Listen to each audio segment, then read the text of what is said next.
Should I mention the hiatus I was on? Or should I pretend that it never happened? Porpy chewed up the charger for my camera batteries. Really my fault for making it accessible for her to get to with her little puppy teeth, but yeah, wasn't able to film for a while, so guess who's back?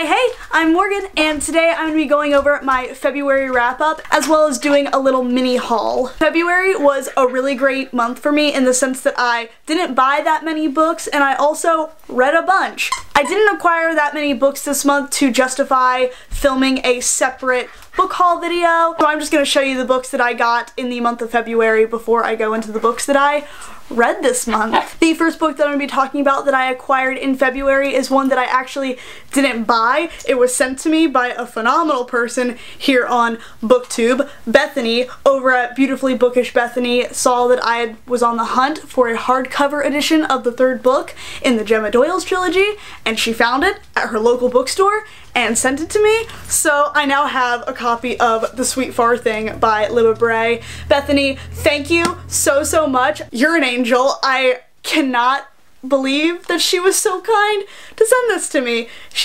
What an angel, honestly. And now I have the entire trilogy in my little hands, and I'm so excited to finally read this and to experience Libba Bray for the first time. Here I am, jumping into another series 10 years after it's been published. That's my kink, honestly.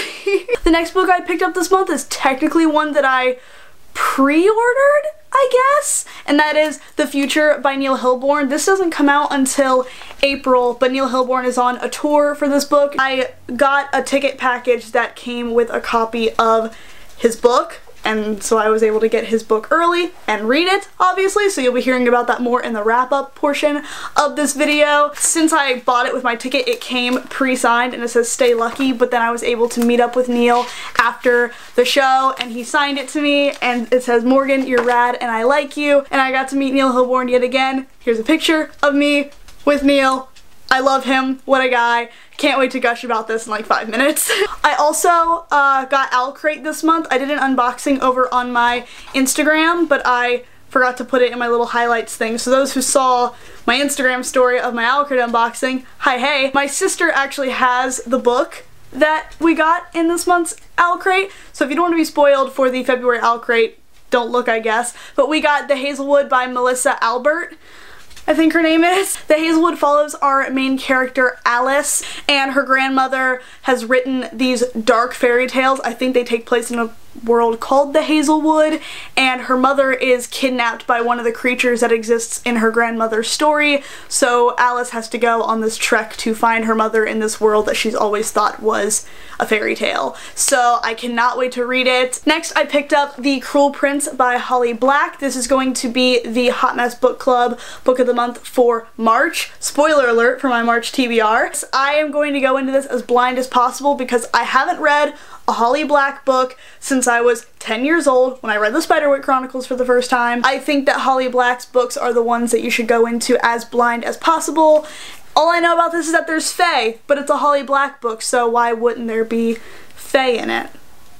I'm so excited to read this book with Deja, Dana, and Rhiannon. Please join us in reading this in the month of March. The last book that I picked up this month was a whim book. I went to the book loft with a wonderful human, and we went to the YA section, and I kept walking past the Maggie Stiefvater books, and then I started ranting about the Raven Cycle for an extensive amount of time. He was like, oh, that's cool, neat, and I grabbed the Raven King, and I was looking at it, and he's like, are you gonna buy that?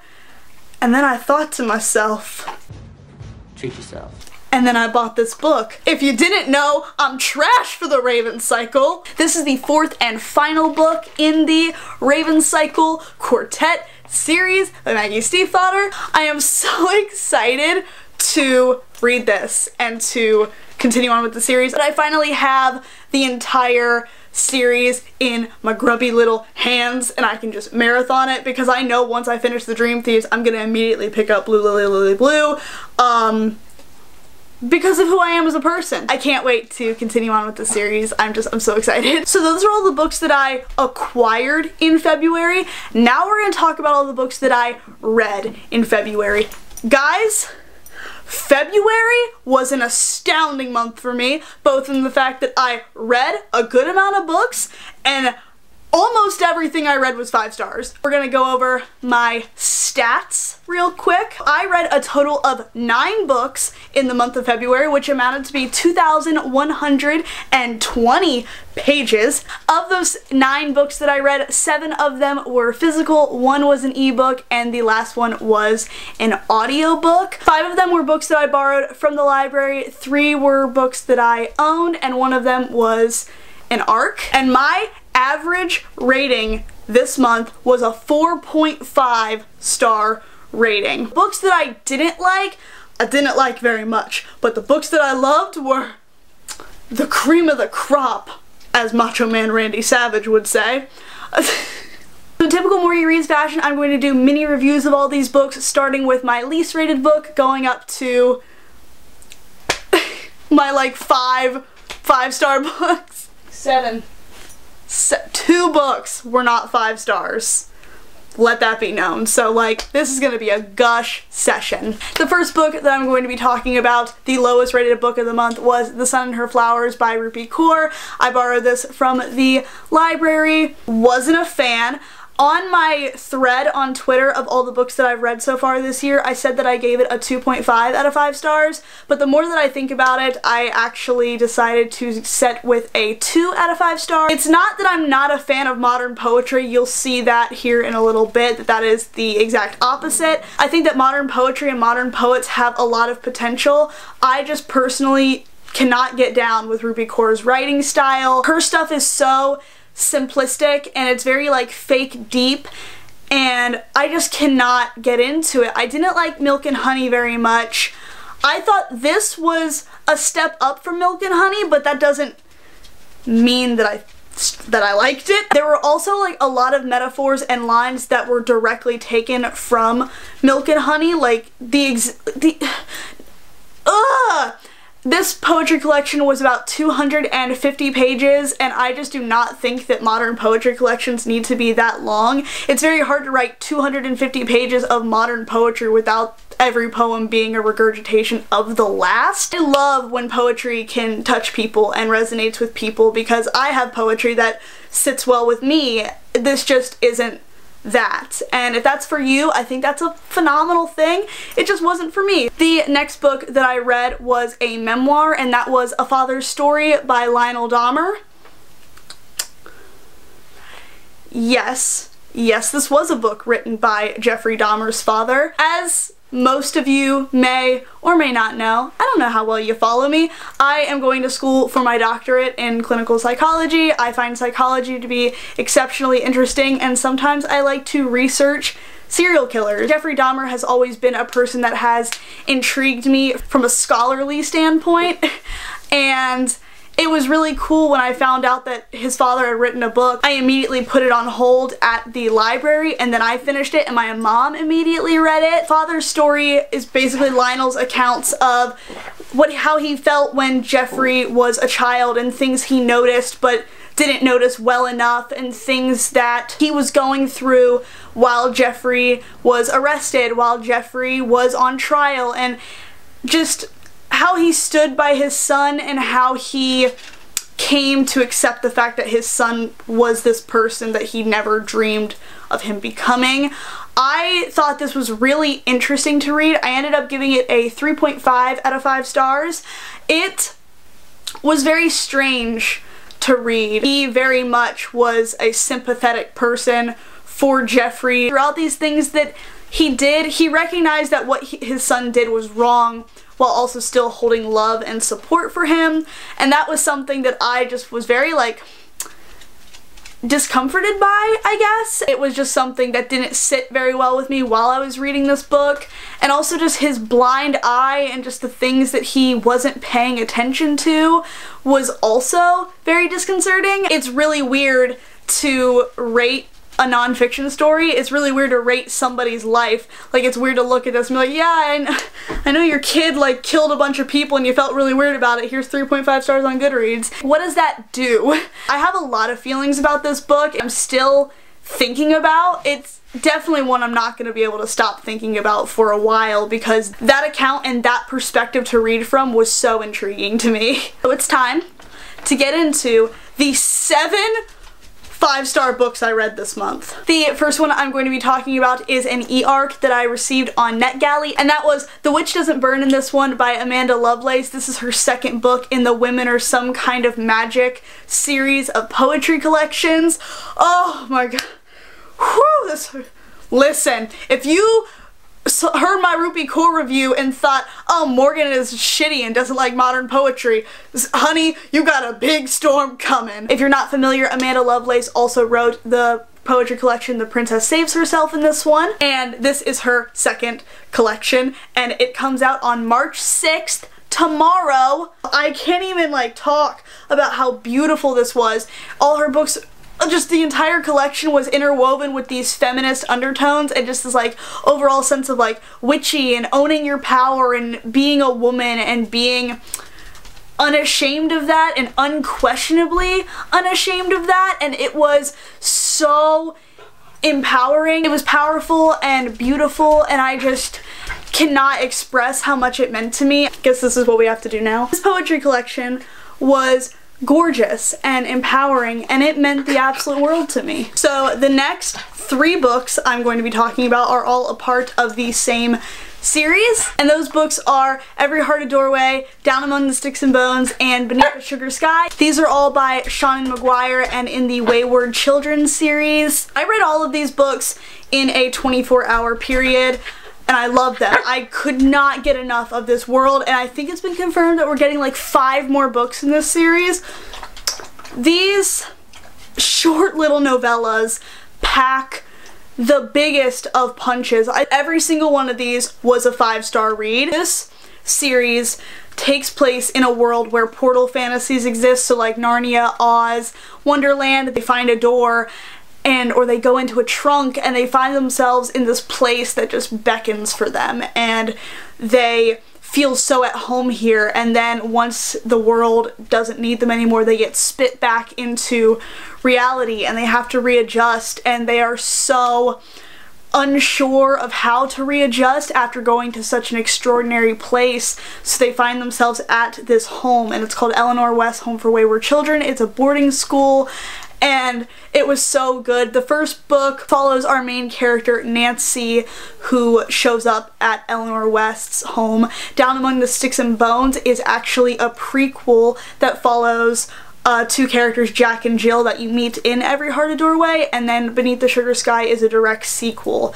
to Every Heart a Doorway, and I cannot speak highly enough about these books. There's so much representation, like there's a transgender character, there's asexual representation, there's like representation of enforced gender roles and people of color, and it's so beautiful and magical and glum, and it's raw, and the writing is astounding. Seanan McGuire's writing is unparalleled. Like, I cannot, oh my god, I can't wait for the 4th book, and I have to wait till next fucking January to get it. Oh buddy, like these little novellas had a bitch ballin'. Like, not like ballin' like basketball and ballin' like spending money, like sobbing violently. Please read the Wayward Children series if you haven't. If you take anything from this video today, it's that I want you to read the Wayward Children series. Just do it.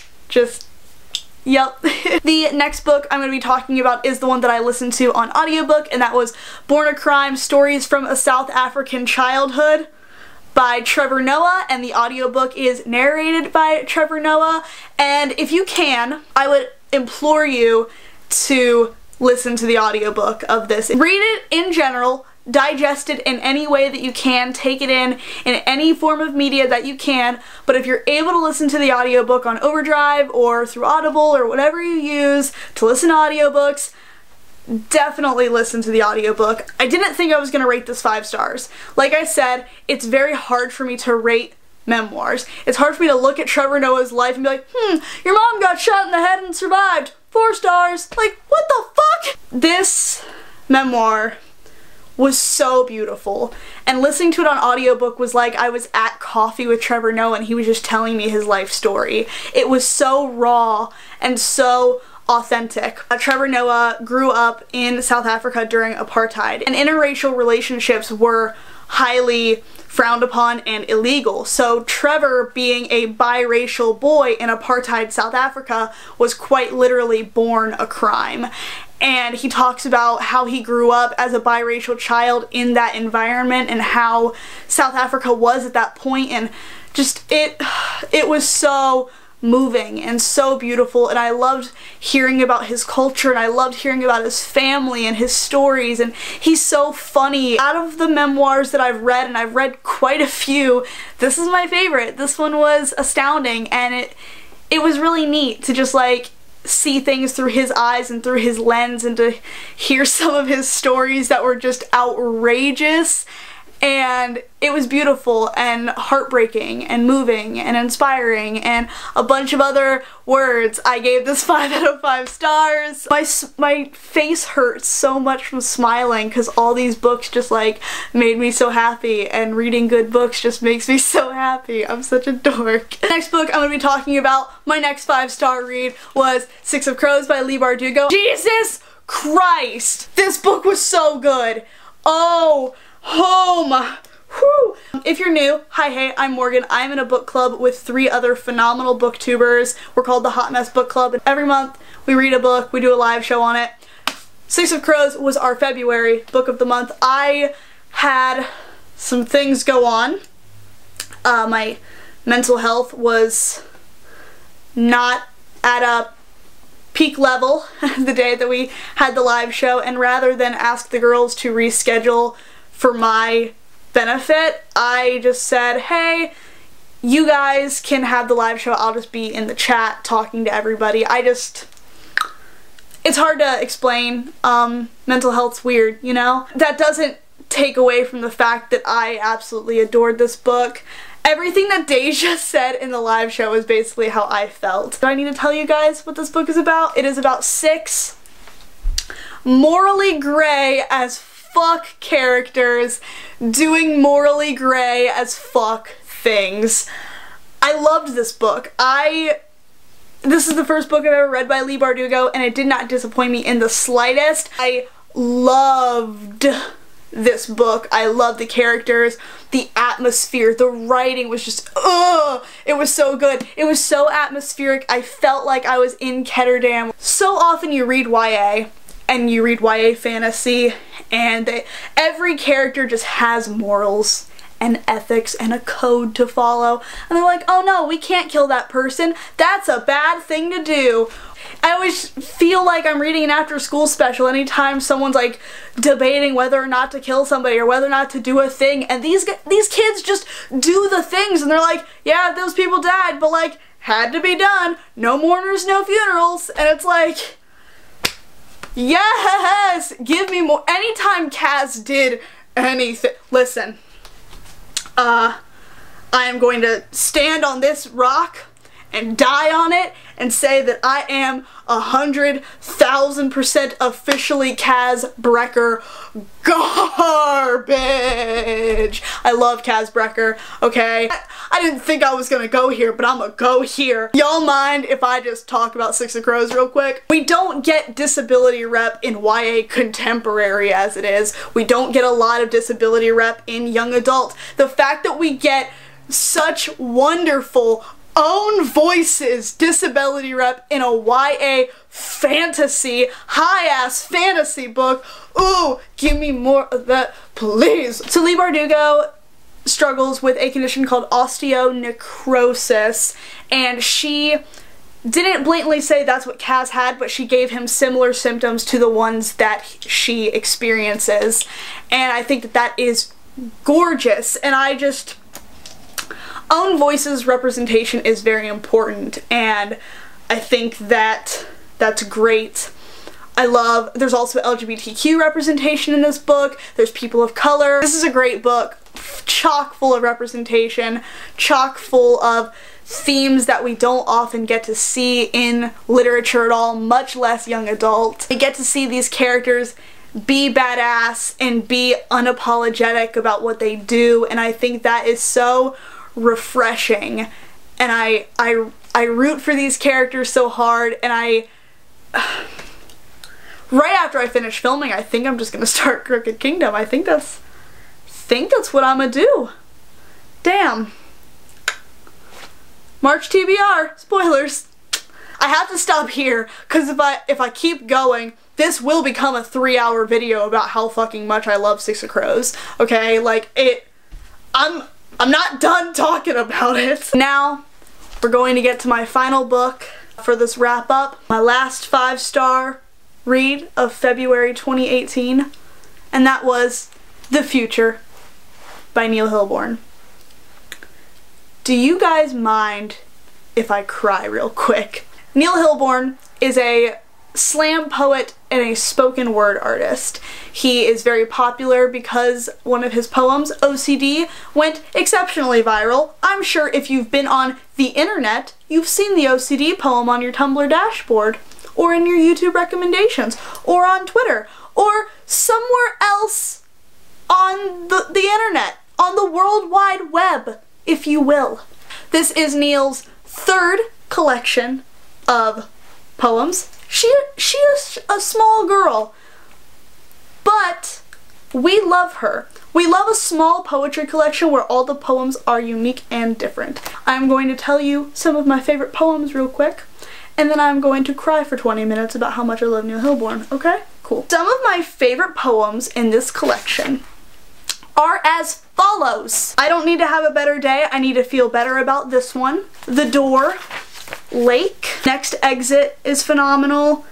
Ode to Me from My Denim Vest, I relate to. For Henry Who Has Just Gone is amazing. I'm going to actually link a video of him performing this poem in the description if you want to watch that. I read through this numerous times this month, and it makes me cry every single time. This poem specifically makes me cry every single time. Me But Happy is another one that I really enjoy, and the title poem, the closing poem in this book, The Future, is another phenomenal poem. These are not all of my favorites. This has become one of my favorite poetry collections of all time. I hold poetry collections written by spoken word artists and modern poetry in 2 different arenas of each other, because it's really hard to compare the two when the writing style is so exceptionally different. This was phenomenal. I love Neil Hilborn. I cannot articulate how much his work has resonated with me and how much this collection means to me. Neil Hilborn struggles with anxiety and depression, obsessive compulsive disorder, and bipolar disorder. I personally do not struggle with bipolar disorder, but I do have OCD and depression and anxiety, and I have never felt more related to, and I've never felt more seen. Ooh! This is where we're going today. Hi, I'm Morgan and I cry on the internet. Damn. I have never felt more, like, spoken to. I don't know how to articulate it. You know, when you grow up and you have mental illness, you feel so unseen for so long, and you feel so trapped within your mind and within your body, and everything feels wrong, and you just want to keep calling yourself crazy, and you feel so overwhelmed. Having mental illness and not knowing how to come to terms with mental illness very much just feels like you're taking up so much space, while also being fucking invisible. And this is, Neil's work is the first thing I read when I was a kid, coming to terms with the fact that I had mental illness, and was the first thing I saw that made me feel normal, I guess, or made me feel less invisible and like I didn't take up too much space, and like I mattered, and like I wasn't alone, because it's so isolating to be in your head all the time, you know, and it's so fuck. It's such an alienating thing to have mental illness, and I think that Neil has done a phenomenal job for so many people of reminding them that they aren't alone and they aren't the only ones going through it. And I don't know, I'm just so grateful for Neil Hilborn as a person, and for his work, and for what he's done for myself and for other people with mental illness. And this collection means so much to me, just like his previous works have meant so much to me. I can't recommend this collection enough. I can't recommend checking out Neil's work enough. This book was so good, and it means the absolute moon and stars to me. So you guys, there you have it. That was my February book haul and wrap-up thing. Sorry I was gone for so long. I didn't have a way to film, and it was a rough time. I missed you. I missed you all. How are you? How are the kids? If you like this video, you're more than welcome to leave it a thumbs up and leave me comments talking about what books you read in February. Please tell me what your favorite reads of the month were. Yeah, and if you want to subscribe, you can do that as well. I upload every Monday, Wednesday, and Friday, and sometimes I end a video on a more chill note because I just cried about Neil Hilborn. My name is Morgan. This is MorgyyReads. I hope you all have a wonderful rest of your day and happy reading. Okay, bye.